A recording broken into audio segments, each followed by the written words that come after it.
You've taken a tour of the King's airplanes on display there, the Lisa Marie and the Hound Dog too, but did you ever even know this Elvis jet existed? In a dusty storage unit outside Memphis, a forgotten black limousine sat untouched for decades. When investigators opened it, they found it belonged to Elvis Presley, and what they saw inside left them unprepared. Hidden documents, strange receipts, and secret compartments hinted at mysteries no one knew existed. What was Elvis hiding? And why now? Join us as we uncover the secrets inside. The storage unit that shouldn't have existed.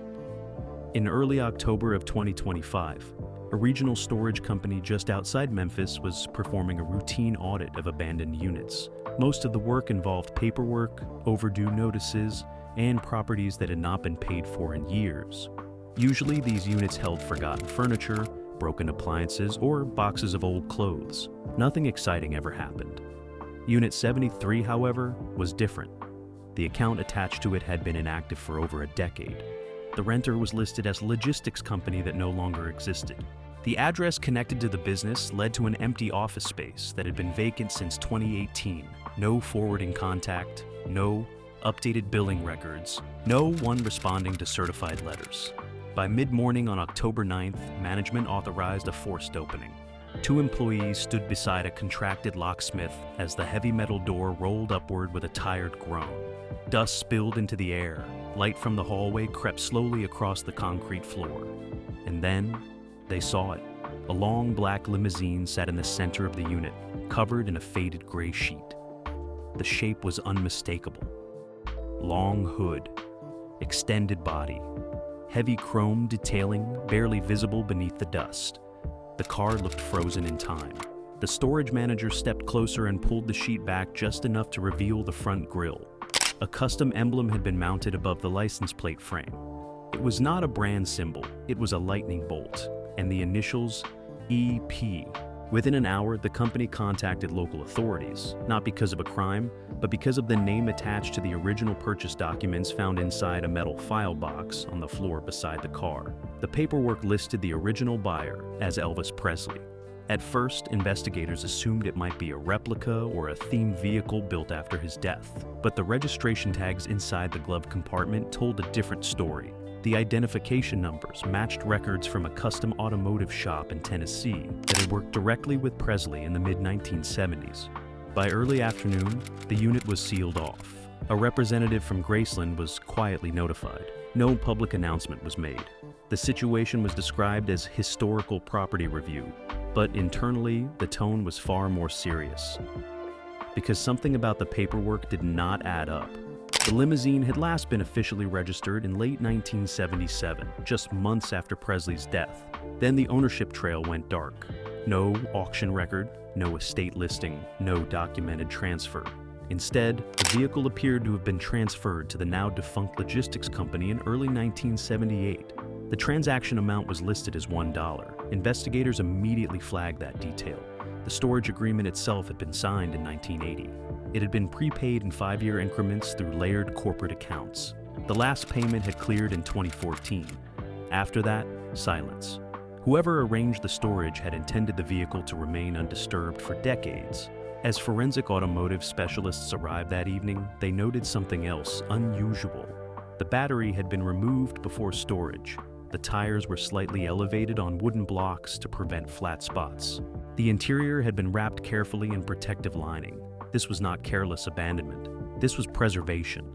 And yet, there was no official record explaining why such an iconic vehicle would be hidden away instead of displayed, sold, or archived. One investigator later described the scene as a time capsule that someone never wanted reopened. By sunset, the limousine was carefully transported under sealed authorization to a secure facility for inspection. Only a small group of individuals were granted access. What they would soon discover inside that vehicle would shift the tone of the entire investigation, because the limo had not simply been stored, it had been concealed. And the question forming quietly among officials was simple but chilling. What was inside that car that someone had worked so hard to keep forgotten? The answer would begin with a look at how the limousine disappeared in the first place. But could a car so famous just vanish from the records, or had someone made it disappear on purpose? The Limo's strange disappearance. From the official record, the black limousine had been purchased in the spring of 1976 during one of the most intense periods of Elvis Presley's life. Archival invoices confirmed it was custom ordered through a specialty coach builder in Tennessee. The modifications were extensive. The car had an extended wheelbase, reinforced suspension, dark privacy glass, and a fully customized rear cabin with plush seating and a small built-in communications console. It was not meant to be subtle. At the time, Presley was still performing regularly. Concerts drew thousands. Public appearances required careful security planning. The limousine offered privacy and control. Former staff later described it as his quiet place between chaos. Yet, by late 1977, just weeks after his passing, the vehicle seemed to vanish. Estate inventories filed in early 1978 listed several cars, motorcycles, and personal items. But this particular limousine was missing. At first, researchers assumed it had been sold privately. Auction databases from the late 1970s and early 1980s showed no listing matching its identification number. One retired estate assistant, speaking cautiously, remembered the car being taken off rotation in the months before Presley's death. She could not explain what that meant, only that instructions had come from higher up, and the vehicle was no longer parked among the others. Another former driver recalled being told not to log certain trips involving the limousine during the summer of 1977. He described the tone at the time as tense but did not elaborate further. When investigators compared the vehicle identification number found in the storage unit to archived dealership records, the match was exact. There was no doubt this was the same car purchased by Presley himself, but the trail from 1977 onward was fragmented. In February of 1978, ownership transferred to the small logistics company that now appeared on the abandoned storage contract. Corporate filings showed that the company had been incorporated only weeks earlier. Its listed director had no known connection to the Presley estate. By mid-1979, the company's activity dropped sharply. Tax filings were minimal. Then, in 1980, the limousine entered storage. Why would such a high-profile vehicle be removed quietly from estate assets? Legal analysts reviewing the documents noted the transfer price of $1. That was not a market sale. It was a symbolic transaction, which meant someone had wanted the car moved but not sold. There were also unexplained gaps in insurance documentation. Coverage records ended abruptly in late 1977 and resumed briefly under the logistics company's name before ceasing entirely. It was as if the limousine had stepped sideways out of public history. One archivist reviewing Presley-related materials described the pattern as intentional thinning. Not destruction of records, but careful removal. The deeper investigators looked, the clearer it became that the limousine's disappearance was not an accident of paperwork. It was deliberate. The question slowly shifted. It was no longer only about why the limo was hidden. It was about what might still be inside. Because if the vehicle had been taken off official lists so quickly after Presley's death, there was a reason.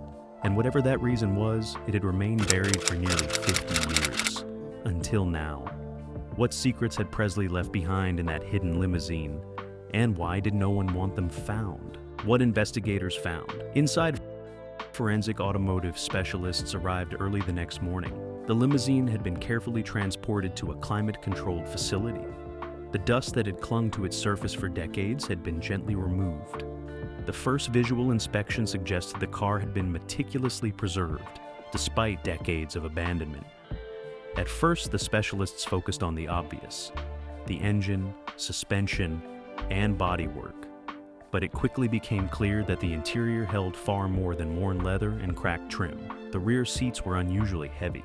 When experts pried them loose, they discovered hidden compartments built into the floor and beneath the seat cushions. The construction was sophisticated, suggesting custom work done during the car's original modification in 1976. Inside the largest compartment were several sealed envelopes. Each envelope was labeled with a date and a brief note, some in Presley's handwriting. Alongside them lay medical receipts from clinics and pharmacies across Memphis, all dated in the final year of his life. There were also letters, unsigned and typed on plain stationery, with instructions that seemed urgent but cryptic. The specialists also found a small recording device, older than any contemporary technology in the 1970s, yet in pristine condition. Its battery compartment was intact, and initial tests indicated that it still contained data, though it required careful extraction by digital forensics teams. Investigators could not immediately access everything. The sensitivity of the materials was clear. There was an unspoken rule among the small group of officials and Presley estate representatives. Nothing could leave the room. Media leaks were forbidden, and a strict chain of custody was established. As the envelopes were opened one by one, troubling details emerged. Some contained personal letters to Presley, with intimate concerns and private messages never meant for public eyes. Others contained notes that hinted at meetings, plans, and decisions made in secret. A few of the documents referenced locations and individuals that had never been publicly associated with Presley. Medical receipts painted a complex picture. They confirmed multiple doctor visits, some regular, some emergency in nature. Several listed medications that had not been mentioned in any previous biography or official report. One envelope even contained hand-scribbled instructions regarding dosage and timing, referencing a specific unnamed caretaker. The atmosphere in the room grew tense. Experts whispered among themselves, careful not to attract attention. The documents suggested that the limousine had served more than a transportation role. It may have been a mobile office, a private consultation space, and perhaps even a temporary safe haven. One historian on site remarked quietly, "It's like discovering a diary, but built into the car itself." Another specialist added, "Every hidden compartment is a piece of the puzzle someone clearly wanted to hide." As the day wore on, officials reviewed the contents again and again. They realized the full scope of what had been preserved inside the limousine. Letters, receipts, annotations, and recordings spanning the final months of Presley's life. Each item deepened the mystery and raised more questions than answers. By evening, the investigation team had established priorities. The recording device needed secure extraction. The envelopes required cataloging by content and date. The limousine itself would remain under controlled supervision, not to be moved until the findings were fully reviewed. The discovery transformed the investigation. What had started as a routine audit of an abandoned storage unit had now revealed a window into the private life of one of the world's most iconic figures. The question on everyone's mind was no longer just who stored the car, but why these documents were hidden here, and what they might reveal about Presley's final months. And then came the medical records, the ones that no one ever expected to see, raising questions that went far beyond a simple car. The medical clues. No one expected independent medical consultants were brought in the following week. Their task was delicate. Review the prescription logs, physician correspondence, and notes found inside the limousine, and determine what insights they could provide into Presley's final year. The records were immediately striking. Dates aligned closely with the period leading up to Presley's death, but many details contradicted previously published reports. Certain medications listed were unfamiliar, and dosages appeared higher or more frequent than standard protocols described in biographies or official records. Handwritten annotations accompanying the prescriptions suggested private consultations outside of Presley's main physician. Some notes referenced meetings in unknown locations, and others indicated changes in medication schedules that were never formally documented. Consultants were careful not to jump to conclusions, but the implications were clear. These were not routine medical errors. Someone had actively managed Presley's healthcare in secrecy, possibly coordinating multiple caretakers and physicians without public knowledge. Questions emerged quickly. Why had these records been hidden in a limousine rather than stored in a medical office? Who had created the annotations? And why did they align so closely with periods of intense public scrutiny? Investigators began to speculate that the limousine had functioned as a mobile consultation room. Presley could receive visits from doctors, caretakers, or advisors in privacy, shielded from the media and fans. The records suggested a highly controlled environment, one in which sensitive information could be shared discreetly. The handwritten notes included observations about Presley's stress levels, physical symptoms, and emotional state. Some entries referenced potential lifestyle changes and experimental treatments. Certain medications listed had properties not publicly known to be part of Presley's regimen. One medical consultant remarked, It's unusual to see a vehicle serve as an extension of someone's private care, but the pattern is unmistakable. Another added, these records suggest that someone was managing not only his health, but also the flow of information about it. The discoveries also raised new questions about accountability. Were these measures intended purely for privacy, or was there a larger effort to conceal the true state of Presley's health from the public and the estate? Did anyone stand to gain by keeping certain facts hidden? As the review progressed, investigators compared the documents against known timelines of Presley's public appearances, performances, and personal incidents. Discrepancies appeared repeatedly, highlighting periods where medications, doctor visits, or caretakers did not align with any official records. It became clear that the limousine had been more than a car. It had been a controlled space where Presley's health, communications, and perhaps even personal decisions were managed away from the public eye. By the end of the week, the investigators were grappling with a new reality. The documents, the envelopes, and the medical logs painted a picture of a private life far more complex than anyone had realized. The limousine had preserved a hidden history, and each detail brought them closer to understanding what Presley had experienced in his final months.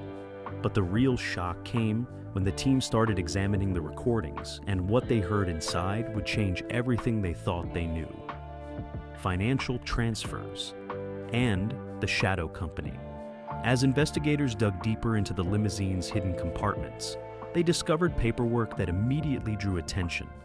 Among the envelopes and letters were corporate documents referencing a small logistics company. The company had been incorporated just weeks before Elvis Presley's passing and then dissolved only months later. Its existence was brief and its purpose opaque, raising questions about why it had been tied to the limousine and its hidden contents. Banking specialists were called in to examine partial financial records recovered from the envelopes. Even though the data was fragmented, it revealed a trail of payments that did not match any known business transactions of the Presley estate. Payments had been routed through multiple accounts, some overseas, others linked to anonymous entities. The amounts were small but consistent, appearing to cover the storage unit's rental fees and occasional service visits for the limousine. The specialists quickly noticed that the transfers were intentionally complex. Each transaction seemed designed to obscure the origin and destination of funds. It was as if someone had gone to great lengths to make tracing the payments difficult, ensuring that only those with insider knowledge could follow the trail. One analyst remarked, "It's almost like a puzzle. Each account leads to another, but in the end, it circles back to nowhere." Whoever set this up wanted no one to know what was happening. Investigators began to speculate about the purpose of the logistics company. Was it a shell for secret transport, a cover for confidential negotiations, or a protective measure for someone within Presley's inner circle? The timing, weeks before his passing, added weight to the idea that the company's creation was deliberate, not coincidental. The storage unit itself became a focal point. Payments for the space had been funneled through multiple accounts, layering financial activity in a way that made it nearly invisible to casual observers. No record existed in standard estate audits, reinforcing the theory that concealment had been a priority from the start. Further, some documents reference service agreements for the limousine, mentioning maintenance, fuel, and security services without naming vendors. The record suggested that the vehicle was kept operational and ready, yet shielded from standard estate oversight. Investigators began to see a pattern. Someone had wanted to keep both the car and the activities surrounding it completely off the books. Each discovery added urgency to the investigation.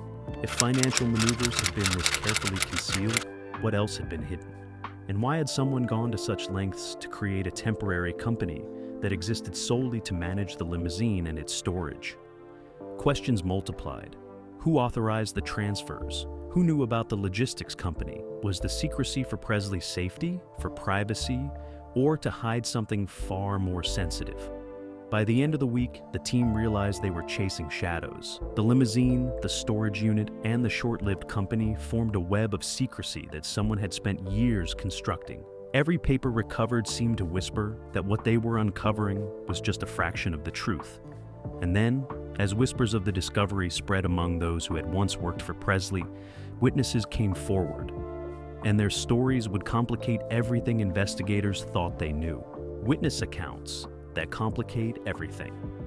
News of the limousine's discovery did not stay secret for long. Within days, former drivers, security personnel, and an ex-estate employee quietly reached out to investigators. Each had memories to share, but few of the recollections fit neatly together. One retired driver described unusual late-night trips, often taken alone with Presley. These rides did not appear on any tour schedules or known appointments. He remembered specific routes, chosen to avoid crowded streets, and sudden detours that puzzled him at the time. He didn't like anyone knowing where he was, the driver said. Sometimes we would just drive, and no one knew why. A former security officer recalled instructions to clear certain routes, sometimes hours before Presley traveled. The directions seemed overly cautious, almost paranoid.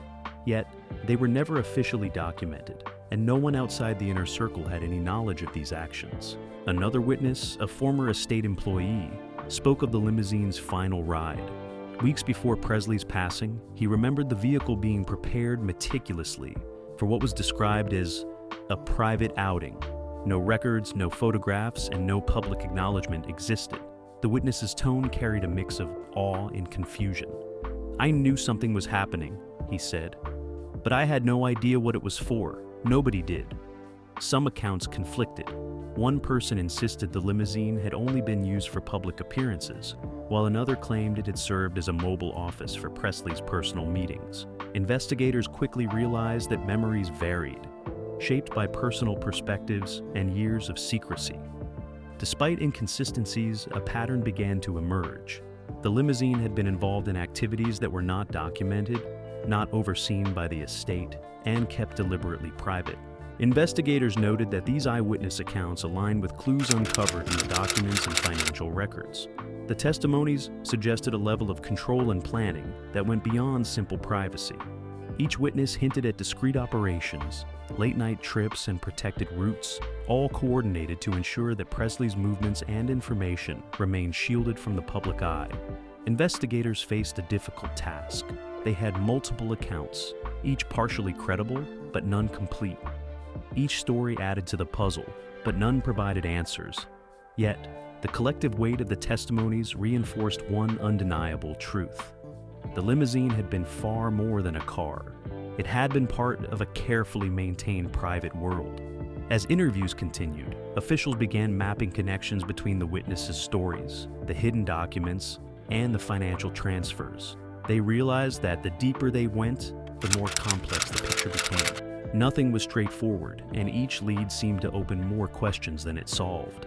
By the end of the check, the investigation had shifted from simple curiosity to a quest for understanding the hidden world that Presley had inhabited in his final months. Every new witness account suggested that what was discovered in the limousine was only the beginning of a story that had been deliberately concealed for decades. But the most shocking revelations were yet to come. When the hidden recordings inside the limousine were finally played, they would change everything. Why the limo was hidden for nearly 50 years. For nearly 50 years, the black limousine remained a ghost, hidden in plain sight. Experts now debate the reasons behind its concealment, and no single explanation seems to capture the full picture. Some suggest that the vehicle was stored to protect Elvis Presley's legacy, to keep certain personal details from reaching the public eye.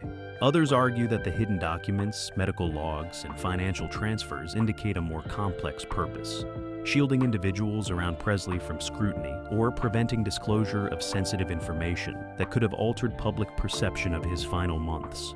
Legal analysts revisited estate decisions made in the chaotic months following Presley's death in 1977. The Presley estate was dealing with immediate financial pressures, legal disputes, and an overwhelming flood of public attention. In this environment, decisions about assets, vehicles, and records were often delegated quickly. But the limousine's deliberate absence from inventories and auction lists suggested more than oversight. It hinted at intentional concealment. Some specialists focused on the documents found inside.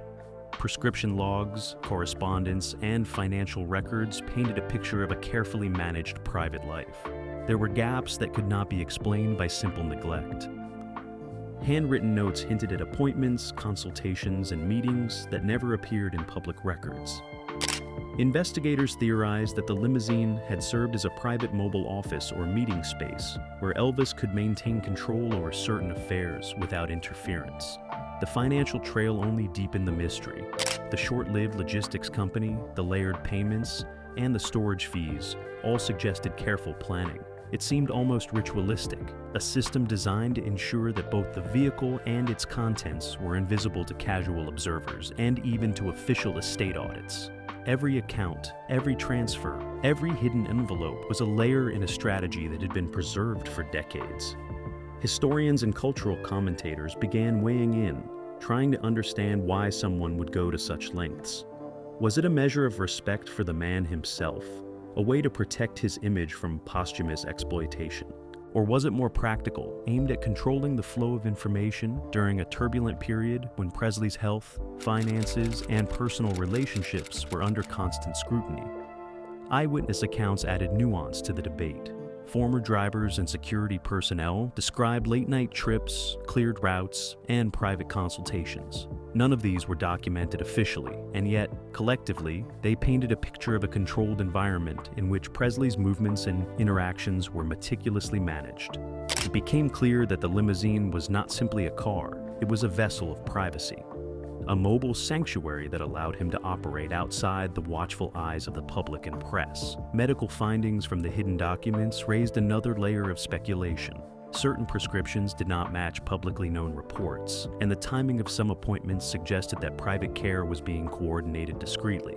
Handwritten notes indicated that some consultations were conducted without the knowledge of his primary physician. These details fueled theories that the limousine had been used as a private setting where sensitive medical information could be discussed away from public and media scrutiny. Investigators noted that the concealment also likely served to shield others. Estate employees, financial advisors, and family members may have had reasons to keep certain activities out of the public record. The secrecy surrounding the limousine protected not just Presley, but also the network of people who managed his life and affairs. In a world of sudden fame and intense scrutiny, discretion was paramount. Forensic specialists studying the vehicle's condition suggested that it had been maintained periodically, indicating that it was never abandoned casually. Even in storage, the car was cared for, preserved in a way that kept it functional. This added weight to the theory that someone intended it to be hidden but ready, available for use if needed. The preservation hinted at careful planning, suggesting that the vehicle's concealment was a deliberate act, executed with forethought and purpose. Legal experts debated whether the estate itself had sanctioned the hiding of the limousine, or if the decision had been made by someone else with authority close to Presley. While no definitive evidence has yet clarified this, many agree that the choice was strategic. It may have been motivated by a desire to protect Presley's reputation, maintain secrecy over personal affairs, or ensure that the vehicle's contents were not accessible until the timing was considered appropriate. Media analysts examined the impact of the discovery. The limousine, hidden for decades, challenges the public's understanding of Elvis Presley's final years. For nearly half a century, a key piece of his personal history lay untouched, unknown even to those who manage his legacy. The revelation forces a reconsideration of the timelines, events, and private arrangements that defined his last months. Historians point out that the secrecy surrounding the limousine mirrors broader themes in Presley's life. From sudden fame to intense media attention, Presley often navigated a world where privacy was hard to protect. The hidden car, with its envelopes, recordings, and private notes, seems almost symbolic. Even in death, certain parts of his life were intentionally shielded, preserved in secrecy until someone was ready to uncover them. As investigators continued their review, they realized that the limousine was more than just a storage mystery. It was a time capsule. The sealed envelopes, financial records, and medical documents provided a unique glimpse into decisions made decades ago. Each piece of paper, each note, and each hidden detail offered evidence that Presley's life in his final months was carefully orchestrated, not chaotic. Yet, despite the extensive review, many questions remain. Who specifically orchestrated the hiding of the limousine? Why were certain details excluded from public estate records? And most importantly, what else might still be concealed, waiting to be discovered? The vehicle's contents may hold more clues, but full understanding could take years. The story closes with the limousine finally secured in a controlled facility. Investigators maintain restricted access, slowly analyzing every detail. Media outlets are only given sparse information, preserving the integrity of the review. The public, meanwhile, watches with fascination as fragments of the story emerge, sparking speculation and curiosity. The car has been found, the documents cataloged, and the recordings reviewed. Yet the story of Elvis Presley's last days is far from complete. Perhaps some secrets were always meant to remain hidden, waiting for those willing to uncover the truth.